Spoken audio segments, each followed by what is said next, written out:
قدر اولاد کیسی ہو جاتی ہے. ہم لوگ اچھے لوگ نہیں ہیں. ہم لوگوں نے ماں باپ کو پہچانا نہیں ہے.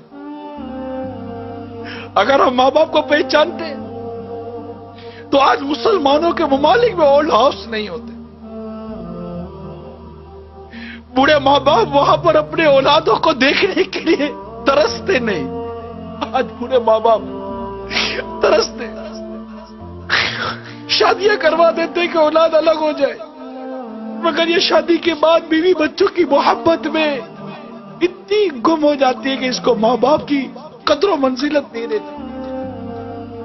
ماں باپ کا ادب و احترام باقی نہیں رہتی, ان کی خوشیاں باقی نہیں رہتی. کبھی کوئی چیز ماں باپ کے لیے لے بھی نہیں جاتے کہ ابا یہ آپ کے لیے لایا ہوں, خوش ہو جاؤ. باپ کو جو چیز پسند تھی کبھی بھول کر تو صبح یا دوپہر یا رات میں لے جاؤ. ابا پوچھے بیٹا کیسے ہے؟ ابا جان یہ میں بازار سے نکلا تھا, میں نے دیکھا آپ کو بہت پسند ہے, میں آپ کے لیے لایا ہوں, اور آؤ دونوں مل کر بیٹھ کر کھاتے ہیں. کبھی ہوا ہے ایسا؟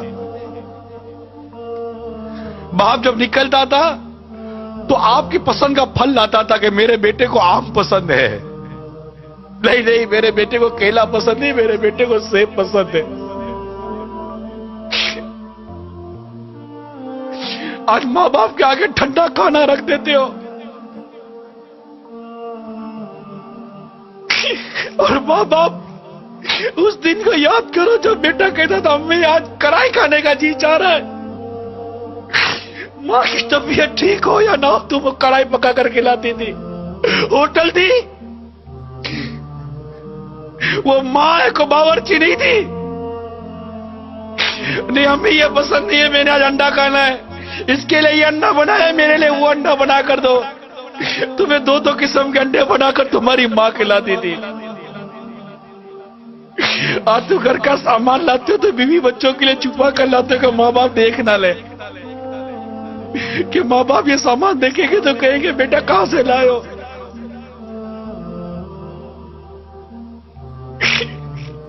ارے ایسا سلوک تو مت کرو ماں باپ کے ساتھ. تمہارے ماں باپ ہیں, ان سے محبت کرنا سیکھو, ان سے پیار کرنا سیکھو. تمہاری ایک چیخ کی پکار سن کر ماں باپ کا دل دہل جاتا تھا, دوڑتے ہوئے بھاگتے تھے. آج بوڑھی ماں بستر سے گر کر الٹی پڑی ہوئی ہے, تم کو اٹھانے کی فرصت نہیں ہے.